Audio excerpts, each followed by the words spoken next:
Bonsoir à tous, merci d'être venus. Merci à Antoine de Crémier qui vient cette année, comme il était venu l'année précédente, il y a 2 ans, pour animer ce soir un sujet fort intéressant. La France existe-t-elle encore? Antoine de Crémier est conseiller éditorial à la Nouvelle Revue Universelle. Vous lisez La Faute à Rousseau, vous avez vu il y a 15 jours que nous avons donné le contenu, le sommaire du dernier numéro qui vient de paraître, et Antoine déborde de projets pour les prochains numéros, les nouveaux rédacteurs, les nouveaux sujets. Donc c'est une revue qui se lance avec une nouvelle dynamique. C'est vraiment porteur d'espoir pour nous, pour nos idées, en vue du bien commun, puisque la période est favorable à ces idées. Encore faut-il que nous ayons des moyens dans le journalisme, sur le net avec La Faute à Rousseau, et puis pour la réflexion avec des instruments comme la Nouvelle Revue Universelle, pour attirer les esprits justement à ces idées du bien commun. Alors il y a 2 mois, nous étions avec Hilaire de Crémier, le cousin d'Antoine, et Jacques Trémollet de Villers, qui a terminé, vous vous en rappelez, en disant une phrase d'espoir: aujourd'hui tout est possible, même le meilleur.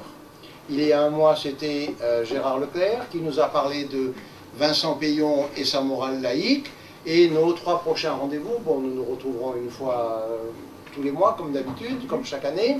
Ça sera bien sûr le 21 janvier, et ensuite en février, mars, avril, les dates ne sont pas encore fixées, mais Pierre Bouiran, je vous l'avais dit la dernière fois, viendra nous présenter un très intéressant Tocqueville et l'action française, qu'il vient d'écrire, et Pierre de Meuse viendra nous présenter un livre qu'il vient d'achever sur les penseurs, la pensée contre-révolutionnaire. Donc voilà pour nos prochains rendez-vous, nos 3 prochains rendez-vous. Vous aurez évidemment tous les renseignements dans La Faute à Rousseau. Et très bientôt, nous parlerons de cette dernière brochure du Cercle Vauban. Nous avions présenté la toute première en son temps. Nous allons présenter dans la semaine, celle-ci, Une espérance pour la France, la monarchie. Voilà. Alors Antoine, merci d'être venu. Je te laisse la parole. Et ton sujet donc, la France existe-t-elle encore? C'est bien entendu un sujet un peu provocateur, comme d'habitude. Rassurez-vous, je pense qu'elle existe encore, mais de manière très évidente, en voie de disparition, de dissolution. On a en effet actuellement une conjonction de facteurs qui viennent achever la moribonde. Parce que nous ne subissons pas une crise, ni des crises, comme on le dit très souvent, mais en réalité les effets d'une révolution radicale. Et cette révolution, on pourrait la qualifier de totalitarisme de la dissolution. Tout se dissout. La famille, la nation, toutes les institutions, les entités. Il y a une espèce de parcellitarisation, on pourrait dire, qu'on retrouve d'ailleurs, cette absence d'unité totale, dans les partis politiques. Les partis politiques éclatent de manière absolument extraordinaire. Et cette révolution, curieusement, et cela nous renvoie sans aucun doute à nos propres responsabilités, se déroule sur un fond de passivité générale et d'une forme d'acquiescement au désastre qui est toujours présentée comme une fatalité. On ne peut pas faire autrement, c'est comme ça. Et c'est bien la raison pour laquelle les seules solutions proposées à l'intérieur du système vont toujours dans le même sens, se contentant en réalité d'accentuer ce qui est précisément la cause de tous nos maux. On tourne en rond. Et proposer autre chose, vous le savez, c'est immédiatement être taxé de ringard, de passéiste, incapable de comprendre, et c'est une analyse qu'on lit très souvent, que la crise actuelle, qui se résout pour beaucoup, qui se résume pour beaucoup à une crise économique et financière, en réalité, on vous explique partout que les crises, c'est au fond le fonctionnement normal du capitalisme. Fonctionnement normal, il y a des crises, il y a des contractions à un moment donné, et puis le système en sort renforcé, en sort par le haut. Donc au fond, il n'y a pas trop à s'inquiéter, c'est pas trop grave. De tous les cas, le système est réputé indépassable, parce qu'il est sans cesse son propre dépassement. Dans les dissolutions, vous verrez, il y a la mondialisation, ou plutôt l'idéologie mondialiste, il y a l'Europe, il y a la crise. qui a été un fantastique accélérateur des facteurs de dissolution. D'abord la mondialisation, ou plutôt l'idéologie mondialiste, qui progresse, associée à la libéralisation financière, et qui a traité la plupart de ses fonctions aux forces du marché. Le politique privé de territoire s'efface. Lorsqu'en 1784, Emmanuel Kant évoqua l'unification parfaite de l'espèce humaine à travers une citoyenneté commune, ce projet retomba très vite dans la poussière. Mais il renaît aujourd'hui du tréfonds de l'oubli dans lequel il était plongé pour rejaillir au cœur même du débat politique. Désormais, les institutions, confinées à un territoire national, ne font pas le poids face à la finance, au capital, extraterritoriaux, par principe. Et devant ce constat, nombreux sont ceux qui, comme Zygmunt Bauman, dans un de ses derniers livres, concluent « Il est impossible de faire marche arrière. Il n'existe pas de solution locale aux problèmes globaux. L'Europe et surtout la crise provoquent une érosion constante, bien souvent consentie, souhaitée et voulue, des souverainetés locales que l'on rebaptise ironiquement des souverainetés de clocher. Les gouvernements s'agitent sur une scène vide et se contentent de demander à leur sujet, s'il en existe encore, plus de flexibilité, plus d'adaptation au monde, et les États souverains sont pratiquement réduits à une impuissance totale pour endiguer les pressions du capital, de la finance et du commerce globalisé, y compris le commerce culturel. La réponse est toujours la même. Ils ne peuvent rien faire, sauf à prendre le risque de s'aliéner les investisseurs et de menacer le PNB et le bien de tous. Hypocrites, ils affirment que les règles du jeu qu'ils sont forcés de jouer ont été établies par des forces sur lesquelles ils n'ont pas de prise, aucune influence. La concurrence, les marchés mondiaux, les investisseurs globaux, des forces sans domicile fixe, extraterritoriales, au contraire de ce qui reste des pouvoirs éminemment territoriaux des États. Et les citoyens sont censés ne pas regarder plus loin. Plus personne, pas un homme politique, ne proposera aujourd'hui une vision d'une bonne société. Et pour eux, vous le savez, remporter une élection n'a pas d'autre but que de remporter la suivante. Nous sommes parvenus, beaucoup s'en réjouissent, au moment où le capital a réussi à s'extraire du cadre contraignant de la tutelle exercée par l'État pour rejoindre un no man's land parfaitement extraterritorial. L'État est désormais réduit au statut de police de quartier, fonction qu'en France du moins il n'est même pas capable d'accomplir. Donc nous n'avons pas le choix. Et puis il y a l'Europe, ou du moins ce que l'on appelle l'Union européenne, instance dont on ignore l'identité, incapable de se définir elle-même. Ici encore, ses avantages sont réputés indiscutables. On peut évoquer, il n'y a pas très longtemps, lors d'un débat entre Nicolas Dupont-Aignan et Laurence Parisot, les propos introductifs tenus par la présidente du MEDEF.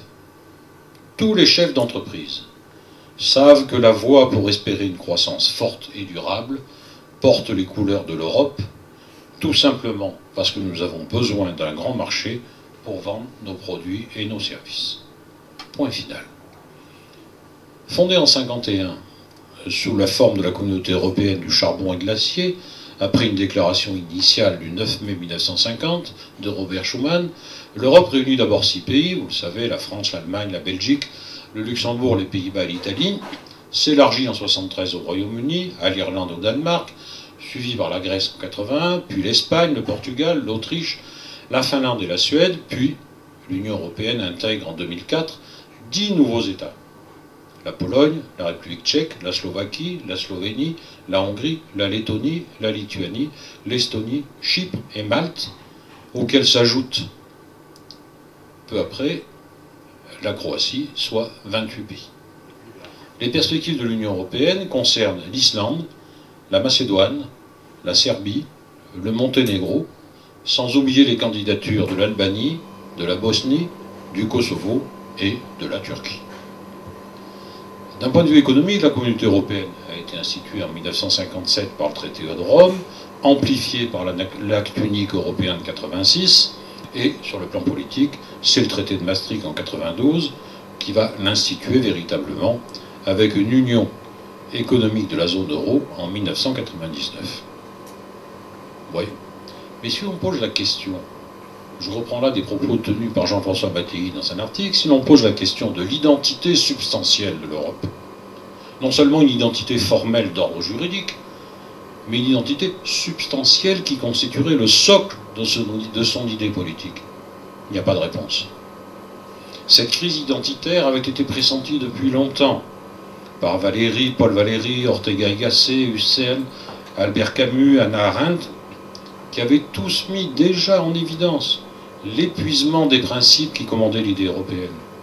Ce que Valéry appelait ses noyaux pensants, lui qui, dès 1919, n'hésitait pas à parler de l'agonie de l'idée européenne. C'est en réalité cette agonie, ce déclin qui se manifeste par une succession de crises économiques, alors qu'en réalité il a vraisemblablement ses racines dans une identité européenne imprécise qui échappe au peuple comme à leurs dirigeants. Le faux universalisme européen se réduit, comme le dit Pierre Manant, à une ouverture à l'autre, et c'est tout. Et la classe politique répète sur tous les tons, je reprends là des propos de Pierre Manant dans son livre La raison des nations, répète sur tous les tons le refus de toute appropriation d'un quelconque héritage européen au bénéfice d'une ouverture aux autres cultures. Nous n'avons pas d'existence propre, nous ne voulons d'aucune façon d'une existence qui serait nécessairement particulière d'un être propre. Bref, l'Europe façonnée par l'histoire a été délibérément sacrifiée à une Europe financière et technocratique dépourvue de passé. Et si les questions financières représentent le domaine, j'y reviendrai, où les abandons de souveraineté semblent les plus évidents, le pouvoir grandissant, tutélaire, de la Commission européenne et des institutions européennes d'une manière générale se manifeste dans bien d'autres domaines.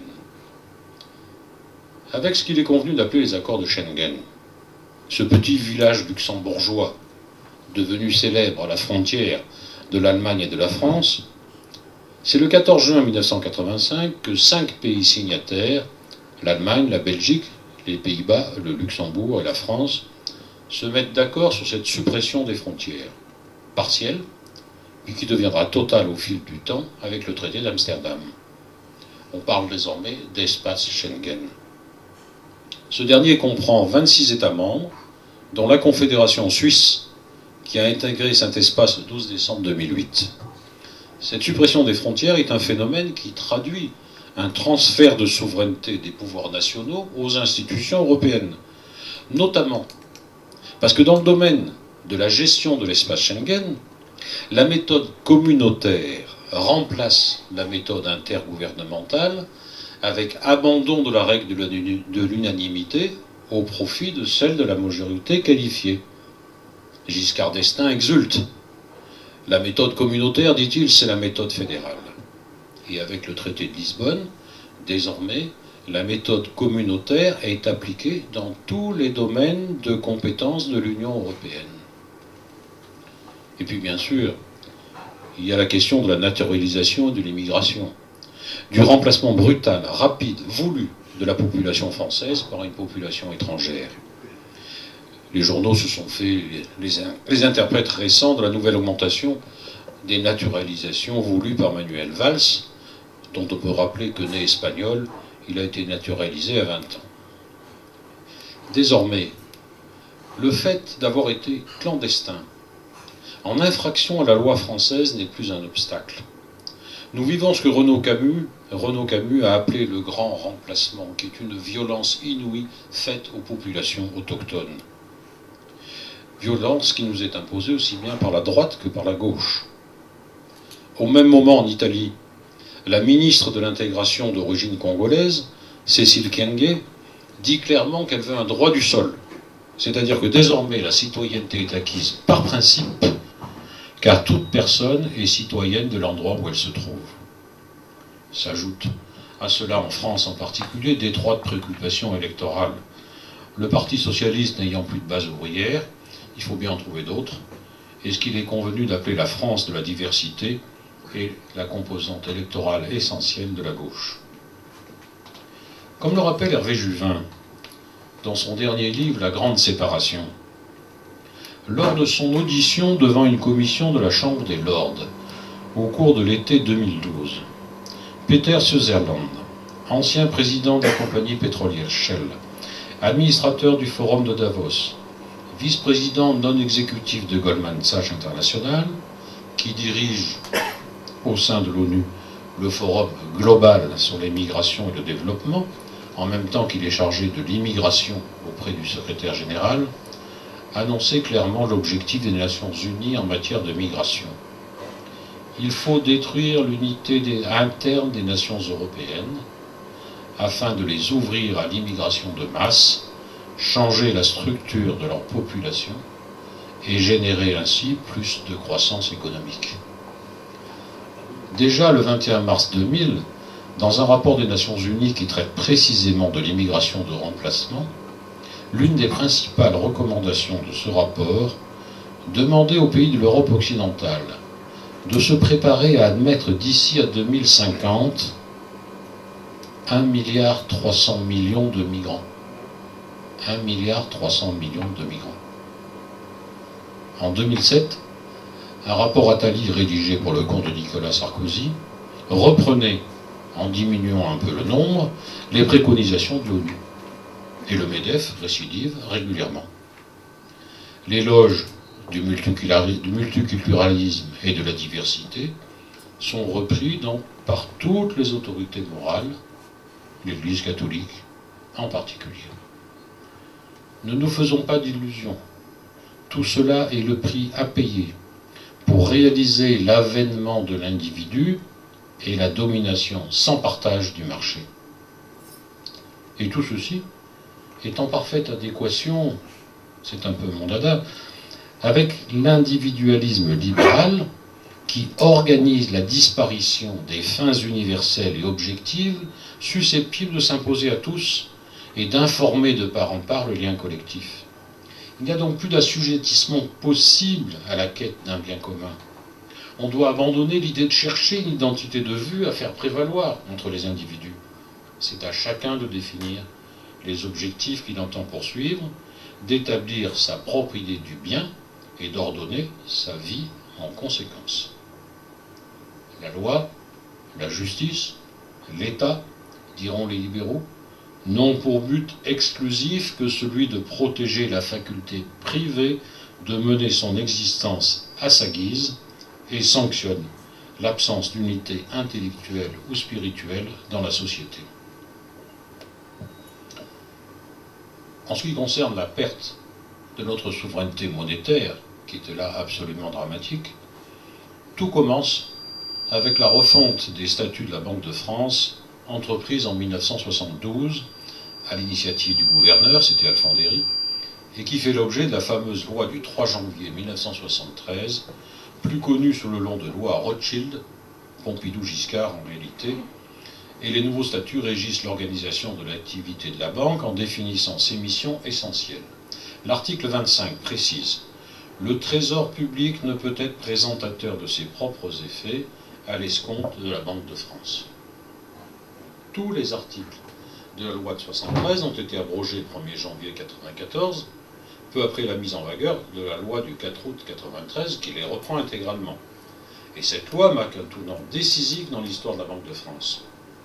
Le souhait de doter l'Institut d'émission d'un statut d'indépendance s'explique, disait-on, par la volonté d'assurer la continuité et la permanence de la politique monétaire dégagée de toute préoccupation à court terme, et de conforter ainsi sa crédibilité.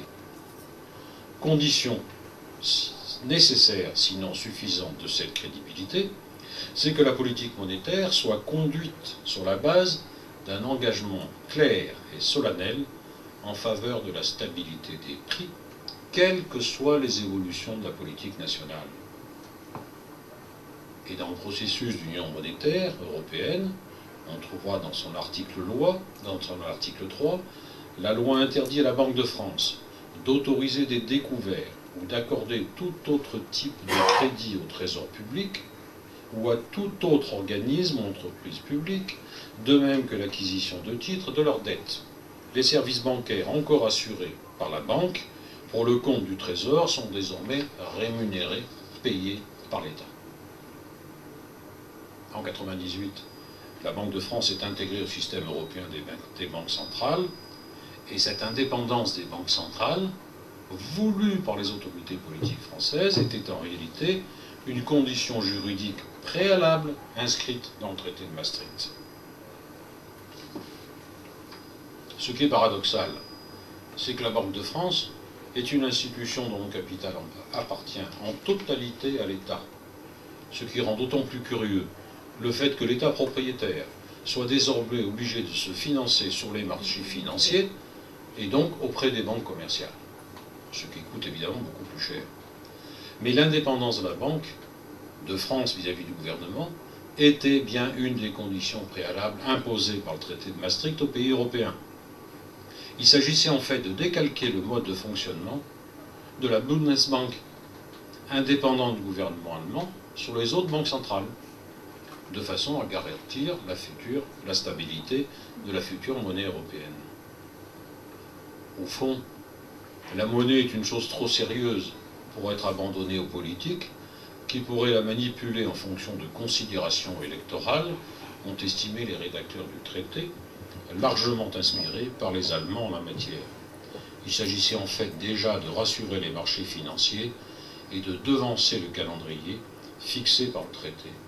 Le gouvernement français a voulu offrir une garantie aux marchés financiers en leur envoyant un signal fort: la lutte contre l'inflation restera la priorité des autorités monétaires. Il serait temps de comprendre enfin que nos déboires actuels ne sont en rien dus, du moins pas essentiellement dus, aux endettements publics. Et les dirigeants politiques s'obstinent à considérer principalement cette crise comme celle des dettes souveraines européennes. La politique monétaire, branche essentielle d'une politique d'indépendance, est donc désormais soustraite à toute ingérence des politiques, confiée à des banques centrales qui ne sont responsables devant personne. C'est d'ailleurs cette loi française de 1973, qui fut par la suite abrogée, mais pour être remplacée en 1992 par le traité de Maastricht, et en 2009 par celui de Lisbonne, qui défendait jalousement la même orthodoxie. Une étude récente du FMI révèle que 2/3 des 152 banques centrales autour du globe restreignent considérablement, quand elles ne les empêchent pas tout simplement, les prêts ou toute mise à disposition des banques centrales en faveur de leur gouvernement. Tout cela au nom de la stabilité des prix. Et tant pis si les frais de financement de la dette de nos États atteignent des sommets intenables. C'est le prix à payer pour l'indépendance de la BCE dans une conjoncture de déprime européenne, avec des États, chose extraordinaire, qui pour financer leur train de vie, il n'est pas inutile ici de rappeler quand même que l'État, à partir du 1er septembre, l'État français emprunte pour payer ses fonctionnaires, donc se retrouvent contraints de descendre dans l'arène des marchés financiers, qui ne se privent pas de faire monter les enchères, en même temps qu'ils imposent l'austérité et davantage de récession. Et vous verrez qu'avec le MES européen, on a inventé une deuxième couche qui prend sa part d'intérêt, qui fait que les refinancements seront de plus en plus chers, j'y reviendrai tout à l'heure. De manière curieuse, si vous interrogez les gens, vous diront que bien entendu la dérégulation financière, la libéralisation financière est l'œuvre de la droite. Mais curieusement, ce n'est pas du tout le cas. Le FMI a construit un index de libéralisation financière permettant de mesurer ce phénomène dans les pays du monde, combinant 7 paramètres, peu importe les détails, et qui révèle que pour la France, cette dérégulation est en grande partie l'œuvre de la gauche au pouvoir, à hauteur de 70%. C'était Delors, c'était Lamy, c'était tous ces gens-là. Et ils l'ont fait volontairement, non pas par hasard, à tel point en matière économique et financière. On dit toujours que la libéralisation, c'est le consensus de Washington. Certains journalistes, économistes américains ont dit non, non, non, c'est pas le consensus de Washington, c'est le consensus de Paris. Paris a devancé, dans le domaine de la libéralisation financière, le gouvernement de gauche a devancé même les Américains dans certains cas. Je vous passe les détails des lois, des textes, il y en a, vous les retrouverez éventuellement. Le monde, l'Europe, la crise. La crise a été un formidable accélérateur de l'effacement du politique et du triomphe de la finance. Alors qu'après l'effondrement en septembre 2008 de Lehman Brothers, les États avaient une fenêtre de tir absolument fantastique pour reprendre la main. Cette chute, représentant le marqueur le plus emblématique de cette crise, et dès 2007 en effet, vous vous en souvenez, dès le mois de septembre, les États commencent par sauver les marchés, sauver les banques, qui les appellent à la rescousse. 3 ans plus tard, les États sont plus que jamais placés sous la tutelle et la domination des banques et des marchés. Un numéro de l'expansion de septembre 2010, dont la page de garde était intitulée « Les marchés plus forts que les États », avait très bien détaillé les 6 étapes, je vous passerai le détail, les 6 étapes qui ont mené de cette possibilité pour les États de reprendre la main à l'abandon de toute leur politique. Acte 1. Les banques appellent à l'aide. Et vous vous souvenez qu'on a piétiné à ce moment-là tous les critères de Maastricht et que les États-Unis n'ont pas hésité dans certains cas, et l'Angleterre, à nationaliser des banques. Ce qui est quand même absolument extraordinaire et un échec pour le système de la domination des marchés qui me paraît rédhibitoire. Acte 2. Les États jouent les pompiers. À la suite du plan Paulson en particulier, les États-Unis ouvrent le bal. Plein en Angleterre. Acte 3. Vous vous souvenez sans doute, entre avril et juin 2009, du G20 du 2 avril 2009. On a des photos extraordinaires de tous les chefs d'État qui donnent des coups de menton, et donc on a l'impression qu'ils vont, Sarkozy en particulier, qu'ils vont reprendre la main et que la finance va enfin comprendre qu'elle doit repasser sous la coupe des politiques. Ils bombent le torse. La finance n'a qu'à bien se tenir. Mais le G20 s'achèvera en 2009 en se plaçant strictement sur le terrain de la morale. On dénonce les États voyous, on dénonce un certain nombre l'absence de morale des intervenants, alors que par définition, le capitalisme lui-même se dit amoral. Moraliser le capitalisme est une ânerie absolument extraordinaire. Acte 4. La finance allume des contre-feux. N'oubliez pas qu'aux États-Unis, le lobbying bancaire dispose de fonds absolument extraordinaires et que vous avez en moyenne 5 lobbyistes pour un représentant élu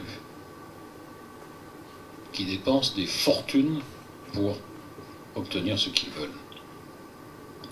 Les sommes dépensées par les lobbies de la finance au bénéfice des membres du Congrès américain pour l'année 2009 atteignent un record de 467 millions de dollars. Déjà, avec l'argent qui leur est prêté presque gratuitement par la Banque centrale américaine pour relancer la machine économique, ce qu'on appelle les quantitative easing, les banquiers reconstituent leur marché. Le pouvoir bascule, l'argent change de côté, passe des États propriétaires de la planche à billets aux salles de marché. En Europe, les banques font du chantage, menacent de couper le robinet du crédit si les régulateurs imposent trop de contraintes. Acte 5. Les spéculateurs passent à l'offensive. Entre octobre 2009 et mai 2010. Et ils ouvrent le feu sur Athènes. Ils ouvrent le feu sur Athènes.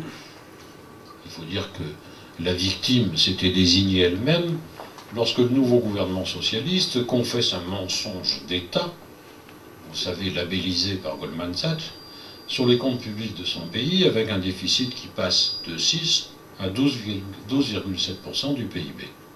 Les agences de notation dégradent, mais les banquiers sont les créanciers et les États sont les emprunteurs. 6, acte 6, les marchés mettent les États à la diète. Et les États prêteurs en dernier ressort, au début de la crise, se résignent désormais à leur sort de débiteurs et présentent à partir de mai 2010 des plans de rigueur. En Europe, il n'y a qu'un seul impératif: sauver l'euro, quel qu'en soit le prix. Au début de l'année 2012, l'euro est au bord de la faillite, de l'explosion. La Commission européenne, la Banque centrale, devait donc réagir. Et au mépris de tous les principes affichés dans le statut de la BCE, cette dernière accepte de jouer le rôle de prêteur en dernier ressort, mais en se refusant toujours à prêter directement aux États.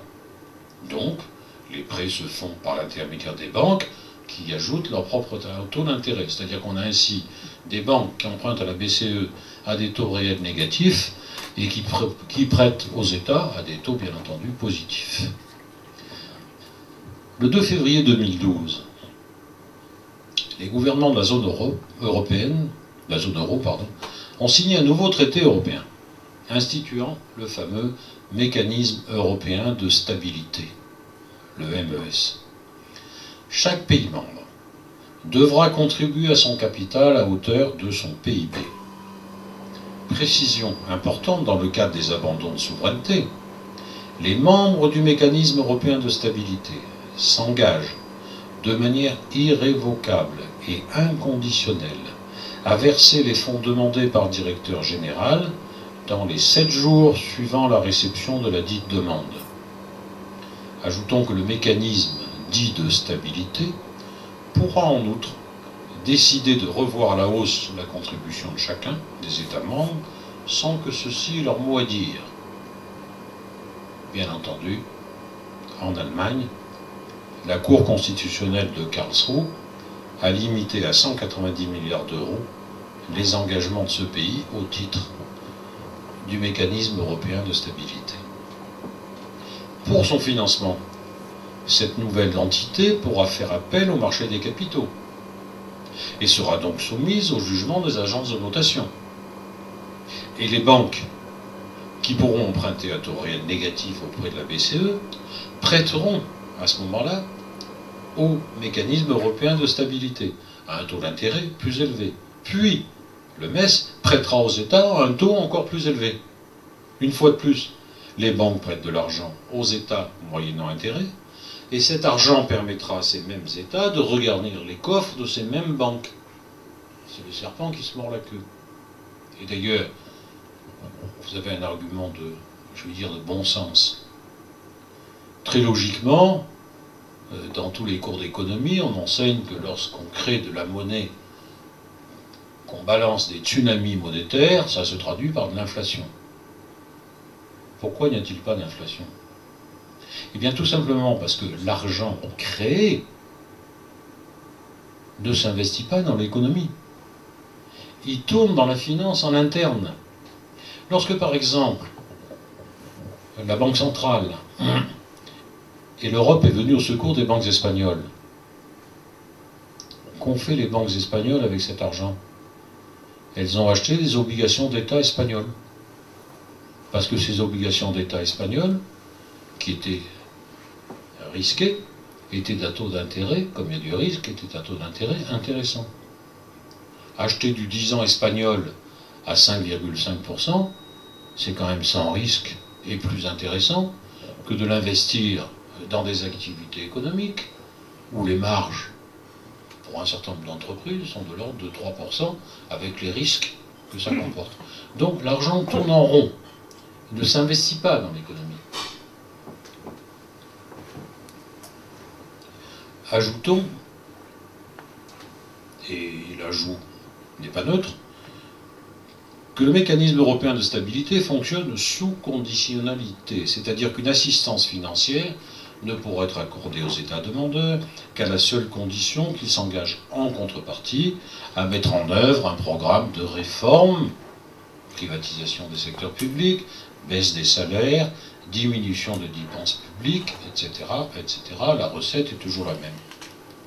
Et puis, comme ça ne suffisait pas, vous avez un second traité, le traité sur la stabilité, la coordination et la gouvernance de l'Union européenne, le TSCG, qui a été signé à Bruxelles le 2 mars 2012 par 25 gouvernements, à l'exception de la Grande-Bretagne et de la République tchèque. Et ce traité est entré en vigueur le 1er janvier 2013. Il existe des États de se soumettre à une règle d'or, en l'occurrence une limitation de leur déficit à 0,5% de leur PIB. C'est plus les 3% de Maastricht, 0,5% du PIB. Dans son article 7, il est précisé que la Commission européenne sera l'unique juge de l'adéquation des politiques budgétaires. Chaque fois que la Commission décèlera un déficit structurel, toujours difficile à calculer, sachant que la méthode de calcul ne fait l'unanimité nulle part, même à l'échelle européenne, on peut craindre que tous les déficits seront considérés comme d'ordre structurel. Et si un État ne s'exécute pas pour mettre en place la réduction des déficits jugés excessifs, la Commission pourra saisir la Cour de justice de l'Union européenne, qui pourra édicter des sanctions à l'égard des mauvais élèves. Bien entendu, François Hollande a ratifié le pacte budgétaire européen en prétendant, vous vous en souvenez, avoir obtenu des concessions, notamment de la part de l'Allemagne, sur la question de la croissance. Et le Parlement français a ratifié ce nouveau traité le 8 octobre 2012 par 477 voix contre 70. On a donc assisté à un coup d'État absolument extraordinaire, antidémocratique, c'est le moins qu'on puisse dire, puisque des députés, des parlementaires, dont la fonction essentielle en France depuis toujours est de voter le budget, ont confié au préalable la surveillance de ce budget à une instance non élue de la Commission européenne. Et c'est passé comme une lettre à la poste. Or, c'est un coup d'État absolument extraordinaire. On est donc là en présence d'une totale dépossession de ce qui restait de la souveraineté des États, sous un régime de surveillance et sous un contrôle actif de leur politique économique et financière, assorti d'un régime de sanctions.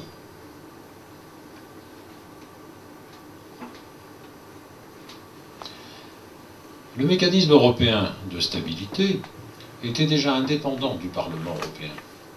Comme des parlements nationaux, ses archives et ses locaux étant décrétés inviolables, et il ne peut faire l'objet d'aucune poursuite.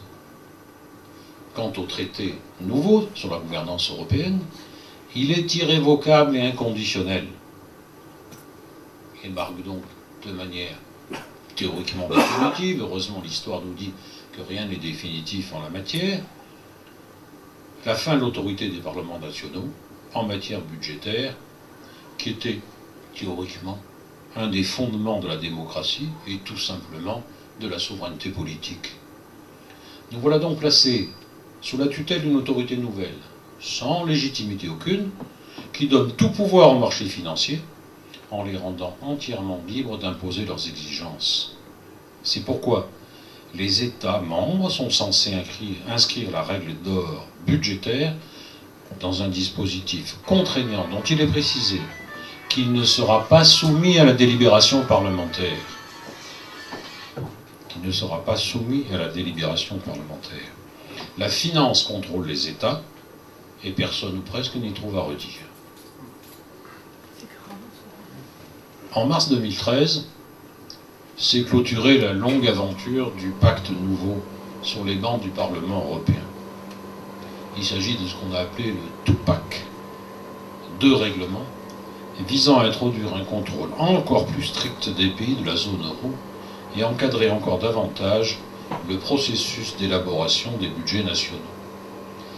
Avec beaucoup d'humour, mais je ne suis pas sûr que ce soit volontaire, un communiqué de presse du Parlement européen indique « La prochaine série de lois sur la gouvernance économique amènera davantage de croissance, et les nouveaux pouvoirs de la commission de surveillance des budgets des pays de la zone euro seront mieux contrôlés d'un point de vue démocratique grâce à la législation sur le paquet de 2. C'est vraiment ce qui s'appelle se moquer du monde. Et c'est extraordinaire que personne n'ait relevé pareille aberration. Les 2 projets de règlement, dont je vous passe les détails, ont été approuvés bien entendu par une large majorité des parlementaires. Bien entendu, et à l'unanimité, l'Alliance des démocrates et des libéraux pour l'Europe, le Parti populaire européen, l'Alliance progressiste des socialistes et démocrates votent les 2 textes. Sur les 74 députés français, 30 députés issus de l'UMP, du Nouveau Centre et de la gauche moderne ont voté pour, à l'exception de 2 d'entre eux qui n'ont pas pris part au vote. Les 6 députés de l'Alliance démocrate des libéraux pour l'Europe, issus du MoDem, voté pour, à l'exception de Jean-Luc Benamias qui a voté blanc. 15 députés de l'Alliance libre européenne Les Verts, dont Eva Joly, Daniel Cohn-Bendit et José Bové, ont approuvé les 2 textes. Les 14 députés membres de l'Alliance progressiste des socialistes et démocrates ont voté pour, à l'exception de Françoise Castex qui a voté blanc sur le règlement relatif au renforcement de la surveillance économique et budgétaire. Les 5 députés membres de la gauche unitaire européenne, gauche verte européenne, dont Jean-Luc Mélenchon, ont voté contre. Membres de l'Europe Liberté Démocratie, Philippe de Villiers a voté contre. Et parmi les non-inscrits, Bruno Gollnisch, Marine Le Pen et Jean-Marie Le Pen ont voté contre.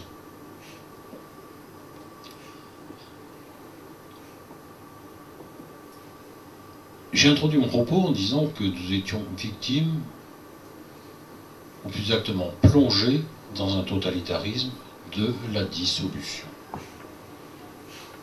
Et comme le dit Pierre Manant, la démocratie, après tout, n'est en fait qu'une organisation des séparations. C'est ce qu'il écrit dans La raison des nations. Et cette démocratie est aujourd'hui confrontée au bulldozer libéral qui en accélère le mouvement centrifuge et nous presse d'en finir avec l'histoire, la géographie, les frontières, les identités qui séparent les nations et les hommes.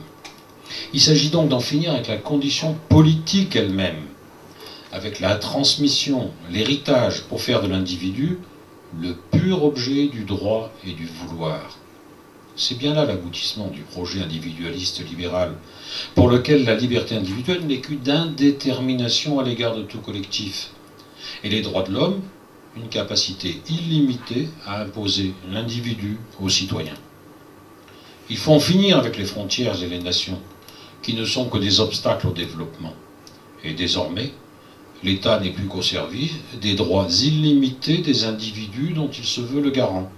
Autrement dit, il ne faut plus aujourd'hui parler d'État-nation, ça ne veut plus rien dire, puisque désormais, de manière tout à fait certaine, j'allais dire officielle, l'État n'est plus qu'une machine à détruire la nation.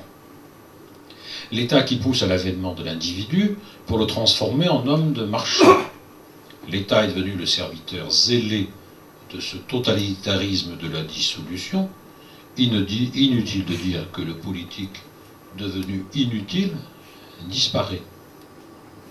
Et on peut tous, bien entendu, quoi qu'on en pense à titre personnel, signer le faire-part de décès de la démocratie. Je ne comprends pas comment des gens qui se veulent sincèrement démocrates peuvent acquiescer à toutes ces suppressions, à toute cette annulation.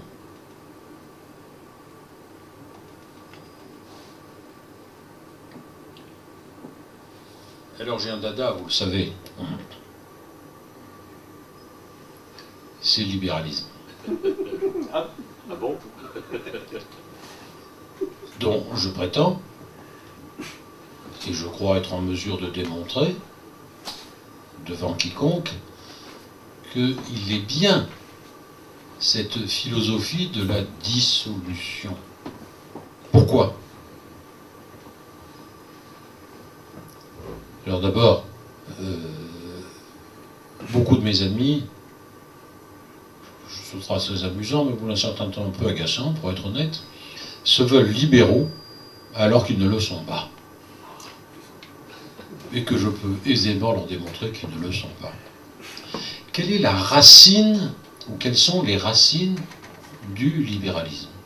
Et lorsque je dis cela, je ne cherche pas à reconstituer un libéralisme imaginaire de ma part pour mieux le critiquer.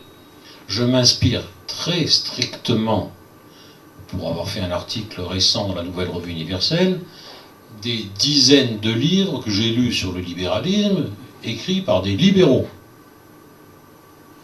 C'est pas moi qui le dis. Les fondements du libéralisme, c'est l'individualisme, c'est le subjectivisme, c'est l'immanentisme, c'est le nominalisme, etc., etc. Au fond, vous reprenez les 2 premiers articles de la Déclaration des droits de l'homme et vous avez l'adéquation parfaite du libéralisme. Le libéralisme, c'est la philosophie des Lumières. Et ça, c'est une évidence. Quand je dis nominalisme, ça veut dire quoi? Je ne vais pas vous faire un laïus sur la philosophie nominaliste et la révolution fantastique qu'elle représente dans les structures de la connaissance. C'est la grande rupture de l'histoire des idées en Europe. Mais en réalité, venant du nominalisme et repris par le libéralisme, il y a le fait que seul existe le particulier. Le tout n'est que l'addition des parties. C'est ainsi, et je cite, l'entreprise elle-même est une entité abstraite. Le vrai libéral, nous dit Pascal Salin, devrait même éviter d'utiliser le terme d'entreprise afin de porter son attention sur les êtres qui sont concernés, c'est-à-dire les individus qui composent l'entreprise. Même chose pour l'intérêt général. La prétention, je cite toujours, à définir un quelconque intérêt général, différent de l'intérêt de chacun des membres d'une société, n'est rien d'autre qu'une escroquerie intellectuelle. Et d'ailleurs, la notion même d'intérêt général ou d'intérêt national est totalement dépourvue de sens. Plus loin, la société, vous savez que Margaret Thatcher se plaisait toujours à répéter la société n'existe pas. Eh bien, Pascal Salin nous dit une société, c'est un ensemble d'individus. Toutes les entités collectives n'ont pas d'existence propre. Et la nation relève de l'ordre spontané, elle est multiforme, évolutive et difficile à cerner. Dans la même veine, il justifie la liberté totale d'immigration, tout en précisant que dans un monde qui ne serait pas étatisé, dit-il, nous sommes favorables à l'idée d'accorder le droit de vote aux immigrés. Un individu vaut un individu. Je n'ai pas de raison de faire une différence entre un Français et un autre. Plus loin, qu'est-ce que la nation? Un ensemble d'hommes et de femmes. Et comment pourrait-il y avoir des objectifs nationaux indépendamment des objectifs individuels? Tout se ramène à l'individu.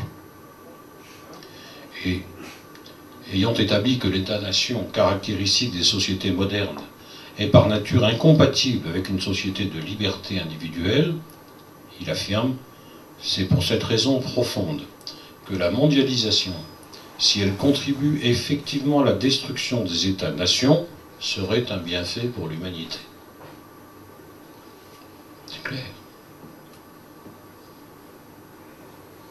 Et puis, individualisme, je vous le disais, le miracle occidental, c'est le miracle de l'émergence de l'individualisme. Il doit être défendu contre toutes les entreprises destructrices. Le libéralisme récuse toute vision globale, je peux vous en donner tant que vous voulez. Donc, idéologie, qu'on le veuille ou non, et genre je sais bien qu'en prononçant le mot d'idéologie, je fais sursauter le libéral qui dit non, le libéral n'est pas une idéologie, c'est uniquement empirique, certain, etc. Bon, et après tout ça, et le libéralisme de gauche, hein, bien entendu, parce qu'il a toujours été. Actuellement, le diagnostic de crise est si commun que nous pouvons légitimement nous demander si la crise, loin de plonger ses racines dans un événement particulier, ne serait pas en fait devenue la modalité même de l'existence de la politique au sein des démocraties libérales. C'est ce que dit dans un très bon bouquin qui s'appelle Fin de la philosophie politique, Carol Widmeyer. La crise actuelle est en fait, alors on dit crise des valeurs, j'aime pas beaucoup le terme parce qu'on met des valeurs un peu ce qu'on voulait, et Chantal Delsol avait une excellente définition en la matière lorsqu'elle disait dans Souci contemporain, l'abus du mot valeur traduit la disparition du bien. Et il faudra bien un jour que nous revenions ensemble, pourquoi pas faire des cafés là-dessus, sur cette notion de bien commun. Qu'est-ce que le bien commun ? C'est quelque chose d'absolument essentiel. Et aujourd'hui, nous étant peu à peu éloignés de tout principe même de vérité, où il est certain pour tout le monde que les valeurs sont par définition et par essence relatives. Ce qui a été entraîné peu à peu, c'est un refus de juger. Nous sommes dans une crise du jugement, déterminée par l'indifférence aux questionnements les plus essentiels. Et c'est bien au fond le but de tous nos cafés. Revenir aux questions essentielles. Où est l'essentiel ? Aujourd'hui, c'est évaporé, et la question même de l'essentiel, pour beaucoup de gens, n'a plus aucune importance.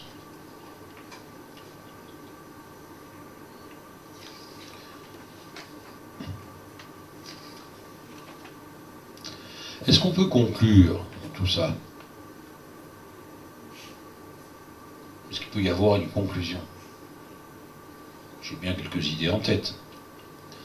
En dehors de quelques questions posées à ceux qui considèrent le libéralisme comme la seule solution possible aux maux qui nous accablent, une chose est certaine, il n'est plus possible, le libéralisme pour moi n'a plus aucune pertinence et il est totalement obsolète. Il est parfait pour les Robinsonades de l'ère industrielle. Aujourd'hui, il n'a plus rien à nous dire. Il profite incontestablement du fait que comme nous sommes dans une période d'état tentaculaire, la réaction normale contre cet état est une réaction de protection des libertés. Et il joue merveilleusement là-dessus. Mais la liberté du libéral n'est pas du tout la mienne. Nous n'avons pas la même définition, puisque la liberté du libéral, c'est une liberté négative, ne pas être contraint, ne pas être empêché de. C'est pas une liberté comme était la liberté des classiques, la liberté des Grecs ou la liberté chrétienne, une liberté pour.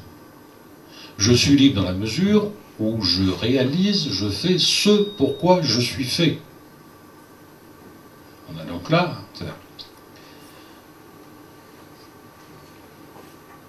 et que peut-on dire aujourd'hui? Je pose la question à tous ceux qui sont éventuellement proches du libéralisme. Quand l'individu déraisonne, que les digues se rompent, que toute autorité disparaît, que l'enseignement n'est plus qu'une machine ubuesque à décerveler, que l'efficience des marchés passe pour une aimable plaisanterie. Comment croire, par exemple, encore les économistes vous soutiennent ça encore, à la théorie d'une régulation ultime de l'activité économique par les lois du marché?